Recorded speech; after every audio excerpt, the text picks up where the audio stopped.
Bonjour à tous et bienvenue sur ma chaîne. Aujourd'hui, nous allons plonger dans le transport routier. Si c'est votre première fois ici, n'oubliez pas de vous abonner et de cliquer sur la cloche pour ne rien manquer de nos prochaines vidéos. Et si vous êtes déjà abonné, merci de votre fidélité. Sans plus attendre, passons directement au sujet du jour. Transport routier. Introduction à l'unité. Objectif de l'unité. À la fin de cette unité, vous serez capable de expliquer les concepts et les caractéristiques du transport routier et ferroviaire. Clarifier à quoi ressemble le marché du transport de passagers.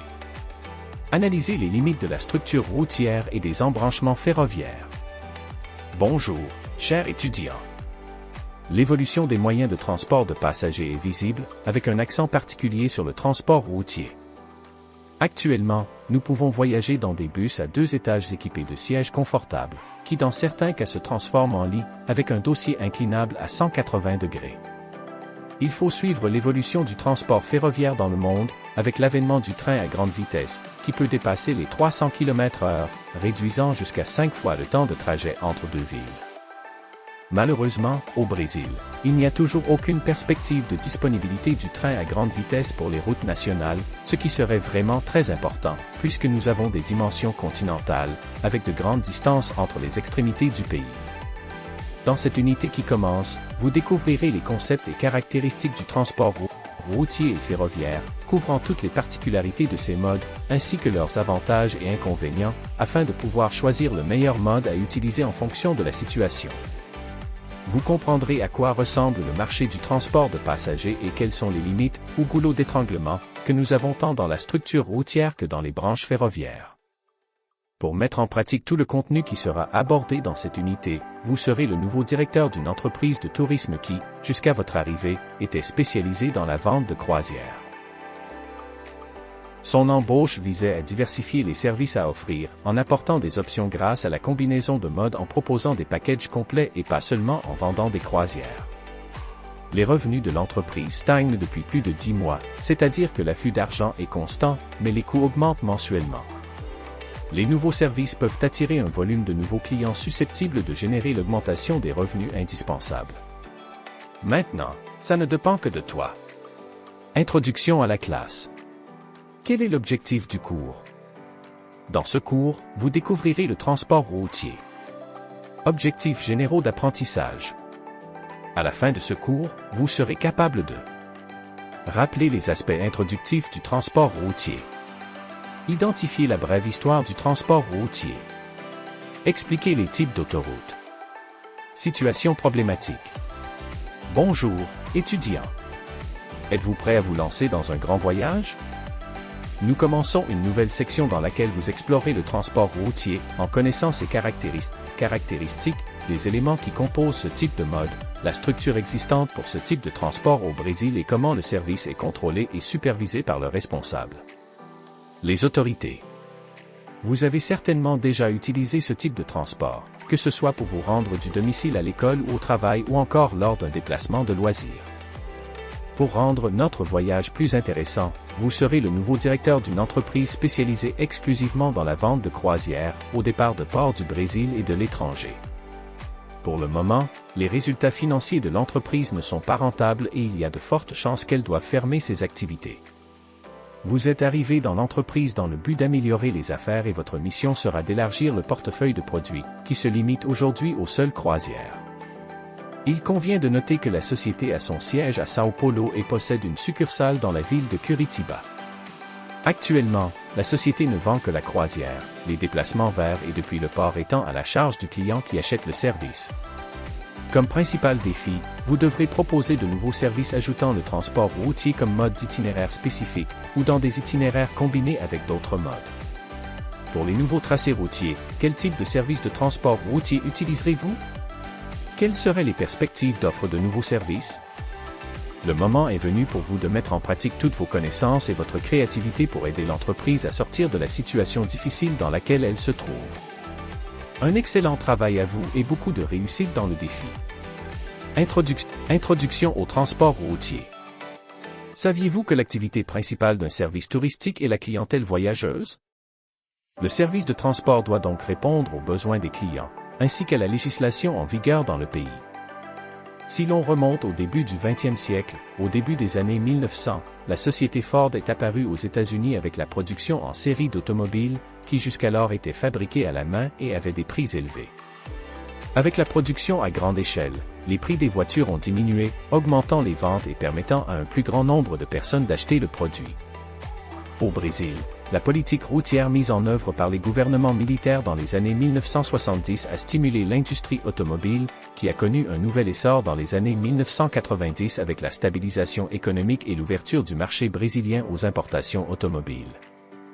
L'émergence des transports publics est cependant bien antérieure à l'évolution de l'automobile. Elle a commencé avec les voitures tirées par des animaux, pouvant accueillir 6 à 8 personnes, pour ensuite évoluer vers l'automobile et, en 1826, en France, vers le bus comme moyen de transport collectif.